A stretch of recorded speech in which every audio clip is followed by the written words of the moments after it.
Jangan lupa untuk subscribe YouTube channel Metro TV News dan nyalakan notifikasinya. Pemirsa, momen Ramadan dan Lebaran dimanfaatkan masyarakat untuk berkumpul, salah satunya dengan pulang ke kampung halaman. Meski sudah dilarang, namun tak sedikit yang nekat untuk tetap mudik dan memicu penularan COVID-19 di daerah. Tak hanya itu, kegiatan beribadah berjamaah serta silaturahmi tanpa pengawasan penerapan protokol kesehatan secara ketat memunculkan klaster-klaster baru. Lantas apa solusi dan langkah yang harus dilakukan untuk meredam lonjakan kasus pasca Lebaran? Sudah bergabung bersama kami dari luar studio ada epidemiolog dari Universitas Indonesia, ada Pak Tri Yunis Miko Wahyono. Pak Tri Yunis, selamat pagi. Selamat pagi, Mas Egan. Ya, Pak Tri Yunis, kalau menurut Anda larangan mudik ini apakah sudah berjalan dengan efektif, Pak Tri? Menurut saya, ya larangan mudik memang mengurangi kerumunan. Tapi ya, sejatinya harusnya dilarang berkerumun begitu. Mudik atau mobilitas itu tidak ada hubungannya dengan penularan COVID-19. Tapi berkerumun itu yang sangat tidak diperbolehkan begitu. Apakah ini artinya bahwa lonjakan kasus COVID-19 ini akan tidak terhindarkan, Pak Tri, ketika nanti sudah larangan mudik usai diberlakukan? Ya, jadi saya sangat tergantung pada jumlah kasus COVID yang sebenarnya ada di masyarakat. Jumlah kasus COVID yang dilaporkan oleh surveillance itu jauh lebih rendah dari jumlah kasus yang ada di masyarakat.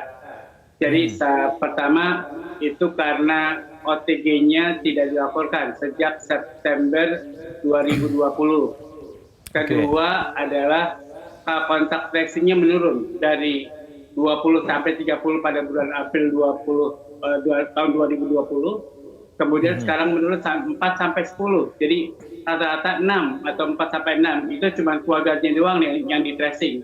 Karena mulai Januari tracing-nya dilakukan oleh Babinsa dan kader kesehatan serta KRW.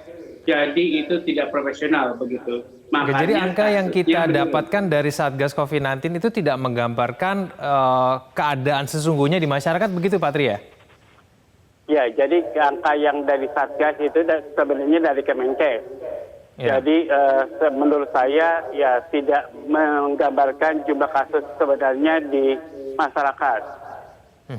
Jadi menurut saya jumlah kasus yang sebenarnya bisa 10.000, bisa 15.000 begitu. Karena Januari itu sempat 15.000 dengan tes yang cukup begitu. Sekarang kan kita tujuannya adalah meredam lonjakan kasus COVID-19 pasca Lebaran. Ada begitu banyak kebijakan yang sudah dijalankan, aturan larangan mudik salah satunya.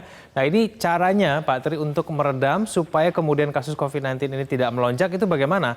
Memang larangan mudik sudah diberlakukan, tapi kan kemudian tempat wisata tetap dibuka. Nah, Anda bilang kan tadi kerumunan sebetulnya yang menyebabkan penyebaran COVID-19, bukan aktivitas mudiknya, gitu. Bagaimana?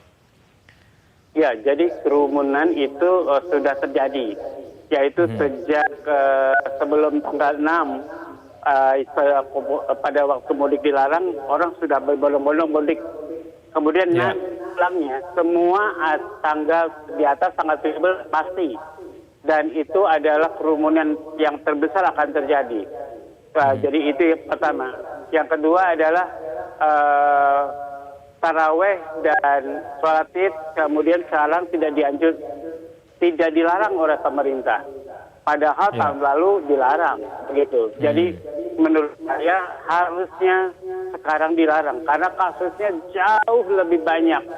Kalau kapal kita adalah suatu negara, kapal kita sudah kebocoran nih. Wah, lubang-lubangnya udah banyak. Sudah 5.000 kasus ya, artinya bocornya 5.000. Kemudian mungkin bocornya 15.000, mungkin bocornya 20.000 begitu. Kalau kemudian kasusnya bertambah lagi banyak, jadi 25.000 sehari atau 30.000 sehari, saya minta ampun. Kapal kita kemungkinan tenggelam. Maka India kecil akan terjadi di Indonesia. Saya konfirmasi Pak Tri, jadi menurut Anda keadaan yang terjadi di India bisa terjadi di Indonesia? Bisa, dengan sangat bisa begitu. Karena kemudian harusnya di Indonesia dilakukan vaksinasi dipercepat kemudian upaya-upaya penanggulangan COVID diintensifkan begitu. Jadi lebih intensif lagi dari yang sekarang. Kalau sekarang kita pakai social distancing ringan, maka seharusnya kita sudah menerapkan social distancing sedang. Jadi atau berat bahkan. Menurut saya itu cara mencegah ledakan yang mungkin terjadi kayak di India begitu. Ya, peraturan yang saat ini sudah ada itu belum cukup ketat, Pak Tri. Ya, peraturannya sekarang ya kayak dilarang berkerumun, cuman ada di Jakarta. Perdanya cuman ada di Jakarta. Kemudian work from home itu hanya himbauan. Jadi bekerja 50% itu hanya himbauan. Harusnya dengan peraturan. Kalau dengan peraturan semua yang bekerja, semua yang jaga toko, semua itu pakai surat tugas atau surat keterangan. Dan itu harus ada checkpoint. Baik itu di daerah pertokoannya atau di jalan-jalan. Seharusnya kita semua, baik itu semua komponen bangsa, baik pemerintah, polisi, semua masyarakat harusnya serius. Kalau kita tidak serius lagi, ya tinggal meledaklah, tinggal bocornya akan besar sekali, kemudian kapal kita tenggelam. Oh, Anda memperkirakan bocornya kasus COVID-19 nanti pasca Lebaran berapa di Indonesia, Pak Tri? Ya, jadi saya perkirakan kalau efeknya ringan saja, kalau sekarang kasusnya 15.000, jadi bukan 5.000, berarti akan terjadi di bawah 2 kali, akan terjadi nambah 10.000 lah. Jadi akan jadi 25.000. Tapi surveillance-nya tergantung surveillance-nya bisa menangkap atau tidak. Jadi kalau surveillance-nya tetap seperti itu, ya berarti tidak bisa menangkap penambahan kasus COVID di Indonesia. Anda menduga 10.000 hingga 25.000 kasus per hari di Indonesia seluruhnya, ya, Pak Tri?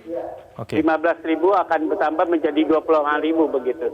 Baik, Pak Tri, tapi kalau kita mau menerapkan perda begitu ya, setiap daerah mengeluarkan perda tidak ada kerumunan begitu, tidak diperbolehkan, bukankah ini juga cukup sulit, Pak Tri, mengingat sekarang kan kedisiplinan dari masyarakat ini kan rendah ya pada saat ini, menurun begitu, memakai masker saja sudah mulai banyak begitu yang tidak menggunakan. Nah ini bagaimana kemudian kalau kita mau berbicara untuk mengeluarkan perda di momen pada saat masyarakat sudah mulai tidak disiplin begitu perilaku 3M-nya? Ya, sekarang adalah kondisi wabah, kondisi bencana, kondisi pandemi di Indonesia. Oleh karena itu adalah kondisi darurat. Seperti Pak Presiden mengatakan ini adalah kedaruratan kesehatan masyarakat. Oleh karena itu ya kita harus bersikap darurat. Kalau tidak dikeluarkan peraturan oleh pemerintah pusat, harusnya semua daerah provinsi mengeluarkan perdanya begitu. Seharusnya sih menurut saya pemerintah mengeluarkan peraturannya, kemudian provinsi-provinsi yang sedang pandemi atau sedang wabah mengeluarkan perdanya. Jadi itu sangat betul. Kalau kita dekati dengan himbauan saja, dengan pergub saja, maka tidak mempan atau tidak peraturannya tidak mengikat pada masyarakat. Oleh karena itu harus keluar peraturan yang mengikat kepada masyarakat dan sekarang ini diperlukan. Jadi secara menurut saya kalau tidak kapal kita akan tenggelam begitu. Baik, Pak Tri Yunis, epidemiolog dari Universitas Indonesia, terima kasih telah bergabung bersama kami di Metro Pagi Prime Time. Selamat pagi, Pak Tri Yunis.